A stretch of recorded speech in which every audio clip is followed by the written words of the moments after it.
जरा सोचिए, एक पर्वत श्रृंखला जो 2 अरब साल पुरानी है, वो आज अपने वजूद की लड़ाई लड़ रही है। जी हां, हम बात कर रहे हैं अरावली की। ये सिर्फ पत्थर और चट्टानों का ढेर नहीं है, बल्कि समझिए कि ये पूरे उत्तर भारत की लाइफलाइन है। पर आज यही लाइफलाइन खनन, अतिक्रमण और प्रदूषण की वजह से टूट रही है। तो चलिए इस पूरे मामले को थोड़ा गहराई से समझते हैं। कहानी की शुरुआत करते हैं हरियाणा के नूह से। कड़ाके की ठंड है, कुछ लोग आग जलाने की कोशिश कर रहे हैं, लेकिन पास से जो ट्रक गुजर रहे हैं उनसे इतनी धूल उड़ रही है कि आग जल ही नहीं पा रही। वहीं मौजूद एक बुजुर्ग कासिम खान कहते हैं ये ट्रक खनन माफिया के हैं। देखिए, ये एक छोटी सी घटना है, लेकिन ये उस बड़े संघर्ष की पूरी तस्वीर दिखाती है जो अरावली की पहाड़ियों में हर रोज चल रहा है। तो सबसे पहले ये समझते हैं कि अरावली आखिर है क्या।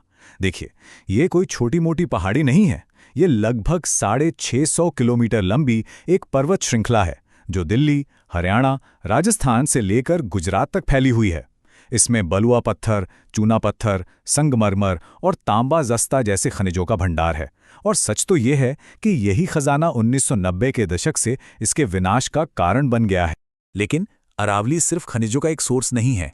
असल में ये इस पूरे क्षेत्र के लिए एक इकोलॉजिकल शील्ड यानी एक पारिस्थितिक कवच है। इसे अक्सर दिल्ली के फेफड़े कहा जाता है और इसके पीछे बहुत ही ठोस वजह हैं।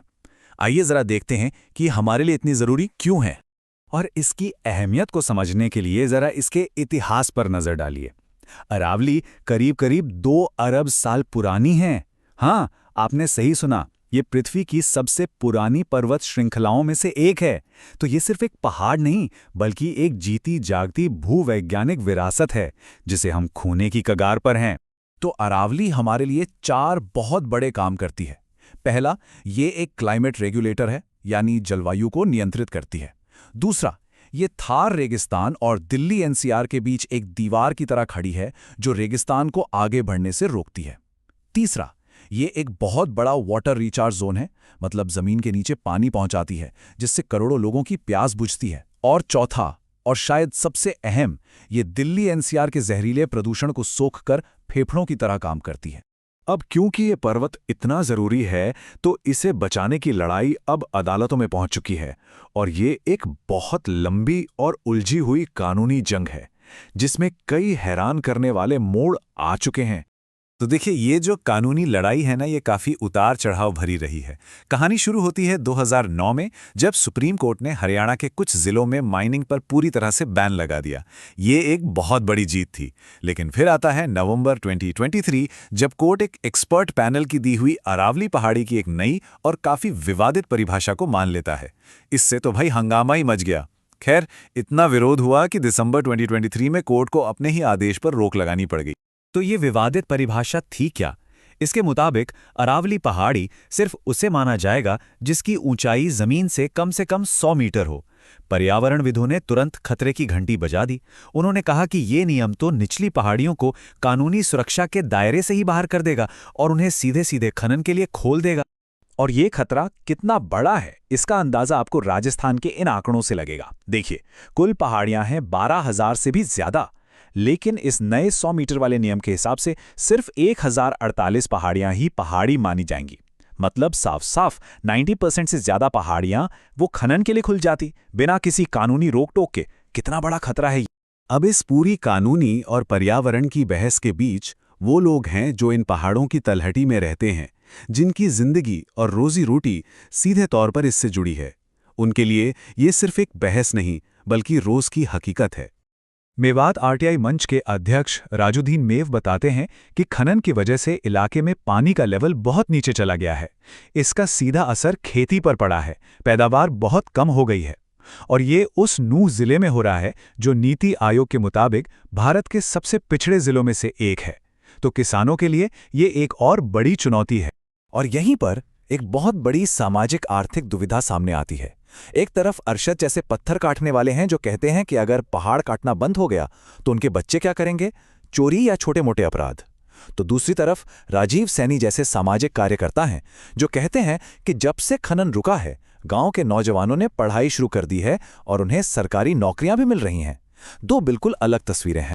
रोजी रोटी की चिंता तो है ही, लेकिन एक और अनदेखा दुश्मन है जो यहाँ के लोगों की जिंदगी को खतरे में डाल रहा है, और वो है यहाँ की हवा।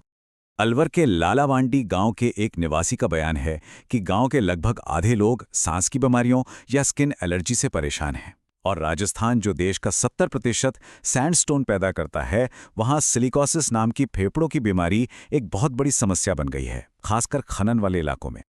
आप यहाँ की हवा की क्वालिटी का अंदाज़ा बस इसी बात से लगा लीजिए कि खनन वाले गांवों में एयर क्वालिटी इंडेक्स यानी AQI कभी-कभी 800 तक पहुंच जाता है। ये दिल्ली के सबसे प्रदूषित दिनों से भी लगभग 2 गुना है। सोचिए, ये हवा सांस लेने के लिए नहीं, ये एक धीमा जहर है। तब हम एक ऐसे मोड़ पर खड़े हैं, एक चौराहे पर। सवाल बहुत बड़ा है। भारत की इस सबसे पुरानी पर्वत श्रृंखला का भविष्य क्या होगा? क्या हम इसे बचा पाएंगे या इसे विकास के नाम पर कुर्बान कर दिया जाएगा? आगे के रास्ते को लेकर मोटे तौर पर 3 विचार हैं। पहला, एक्टिविस्ट और पर्यावरणविद चाहते हैं कि खनन पर पूरी तरह से बैन लगे। दूसरा, वो मांग कर रहे हैं कि अरावली को इकोलॉजिकली सेंसिटिव रीजन यानी पारिस्थितिक रूप से संवेदनशील क्षेत्र घोषित किया जाए। इससे इस इलाके को खास सुरक्षा मिलेगी। और तीसरा रास्ता सुप्रीम कोर्ट ने सुझाया है कि सतत खनन की संभावनाओं को तलाशा जाए। और यहीं पर सबसे बड़ा सवाल खड़ा होता है, क्या सस्टेनेबल माइनिंग या सतत खनन जैसी कोई चीज वाकई में हो सकती है? देखिए, इसका मतलब ये है कि खनन इस तरह हो कि पर्यावरण को कम से कम नुकसान पहुंचे। लेकिन ज्यादातर पर्यावरणविदों का साफ कहना है कि कोई भी खनन सस्टेनेबल नहीं हो सकता, क्योंकि इसकी प्रकृति ही विनाशकारी है। और आखिर में पर्यावरणविद कैलाश मीणा की ये बात हमें सोचने पर मजबूर कर देती है। वो कहते हैं, मुझे लगता है कि जब दिल्ली का दम घुटेगा तभी उन्हें हमारी हालत समझ में आएगी। ये एक सीधी और कड़वी सच्चाई है। अरावली की पहाड़ियों का भविष्य सिर्फ कुछ गांवों का मुद्दा नहीं है। ये दिल्ली के फेफड़ों का, उत्तर भारत के पानी का और हमारी साझी विरासत का सवाल है। सवाल बस यही है कि क्या हम सही वक्त पर जागेंगे?